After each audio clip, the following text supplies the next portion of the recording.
पुण्यामध्ये पुन्हा गाड्यांची तोडफोड। सुयोगश्री सोसायटीमधील घटना, 5 ते 6 गाड्या फोडल्या। अकोल्यामध्ये पीएसआयला मारहाण करणाऱ्या 20 जणांना अटक। सीसीटीव्ही आणि व्हिडिओच्या माध्यमातून आरोपींची ओळख परेड। नाशिक जिल्ह्यामध्ये भूकंपाच्या धक्क्यांची मालिका सुरूच। दिंडोरी, पेठ, सुरगाणा तालुक्यात भूकंपाचे धक्के जाणवले। मुंबईचा पूर नियंत्रण पॅटर्न राज्यात राबवा, विधिमंडळ समितीचे प्रमुख रवी राणांचे निर्देश।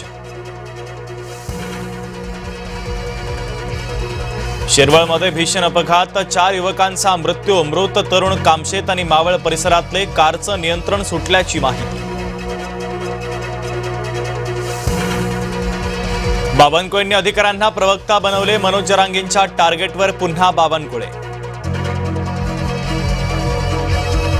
मराठा आरक्षण उपसमितीची महत्त्वाची बैठक। मनोज जरांगेंच्या उपोषणाच्या पार्श्वभूमीवर सविस्तर चर्चा होणार।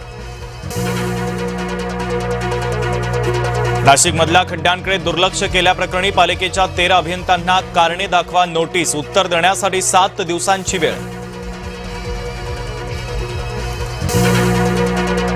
नाशिकमध्ये 4 महिन्यातच कॉन्क्रीटचा रस्ता पुन्हा फोडला। नगरसेविका हेमलता पाटील यांची तक्रार। स्मार्ट सिटीच्या नावाखाली खोदकाम।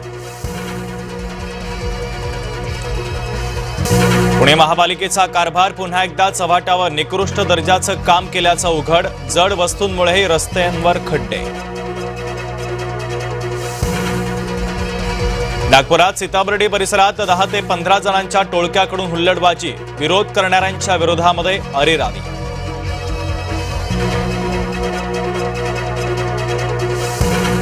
आरएसएसची विशाखापट्टणममध्ये 2 दिवसांची बैठक। जेनझिन सोबत कनेक्ट वाढवण्यावर मंथन होणार। 22 संघटनांचे पदाधिकारी उपस्थित राहणार। शिक्षक भरतीच्या प्राधान्यक्रमांसाठी मुदतवाढ। वेबसाईटच्या तांत्रिक अडचणीमुळे उमेदवार हैराण।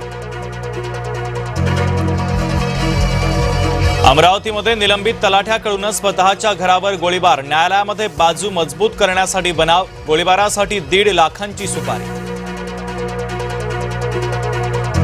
पुण्यामध्ये आज भाजपची तिरंगा रॅली। 2 वाजल्यापासून फर्ग्युसन रस्ता बंद राहणार। पर्यायी मार्गाचा वापर करण्याचं आवाहन। शिवसेनेच्या आमदारांसह मंत्र्यांची आज बैठक। प्रलंबित प्रश्नांवर चर्चा होणार। मंत्री भेटत नसल्याच्या आमदारांच्या तक्रारी। सुप्रिया सुळेंच्या मुलीच्या रिसेप्शनला नरेंद्र मोदींसह अमित शहांची उपस्थिती।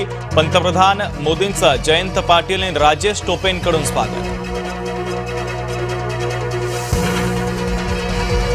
उत्तराखंडच्या चमोलीमध्ये ढगफुटी। पुरात बीआरओचा पूल गेला वाहून। काही वाहनं देखील गेली वाहून।